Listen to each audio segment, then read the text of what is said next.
Presidenti i Kosovës Vjosa Osmani është ftuar nga presidenti amerikan Donald Trump për të përfaqësuar Kosovën në bordin e paqes, ashtu si Amerika që solli paqen në Kosovë. Sot Kosova qëndron si aleat i palëkundur i saj për ta çuar paqen më tej.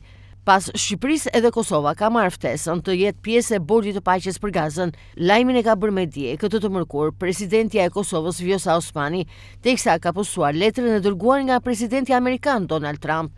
Përmes një postimi në faqen e saj zyrtare në Facebook, Osmani shpreh se Kosova qëndron si aleat i palëkundur i Shteteve të Bashkuara të Amerikës për ta çuar paqen më tej. Ndër të tjera, presidentja e Kosovës thekson se leadershipi i guximshëm nuk flet thjesht për paqe, ai e ndërton atë dhe kjo është ajo që po bën presidenti amerikan Trump. Janë thellësisht e nderuar nga ftesa personale e presidentit Trump për të përfaqësuar Republikën e Kosovës në bordin e paqes, si antare themeluese krah për krah me Shtetet e Bashkuara të Amerikës në misionin për një botë më të sigurt. Lidershipi i guximshëm nuk flet thjesht për paqe, ai e ndërton atë. Pikërisht këtë po bën presidenti Trump nëpërmjet kësaj iniciative historike. Ashtu si Amerika që solli paqen në Kosovë, sot Kosova qëndron si aleat i palëkundur i saj për ta çuar paqen më tej.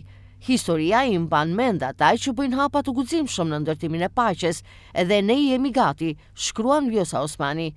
Më 17 janar, Donald Trump i dërgoi kryeministit shqiptar Edi Rama ftesën për të përfaqësuar Shqipërinë në bordin e paqes, një strukturë ideuar dhe sapo krijuar nga Shtetet e Bashkuara të Amerikës, e cila do të qeverisë rripin e Gazës pas përfundimit të luftës mes grupeve terroriste të Hamasit dhe Izraelit.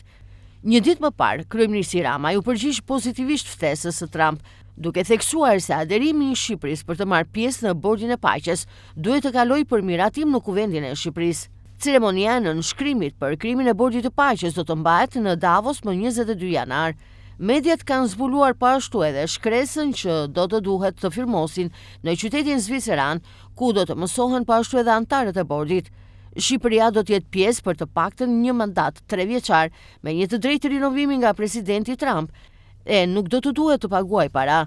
Vetëm shtetet që do të duan të fitojnë statusin e antarit të përhershëm do të duhet të kontribuojnë me $1 miliard.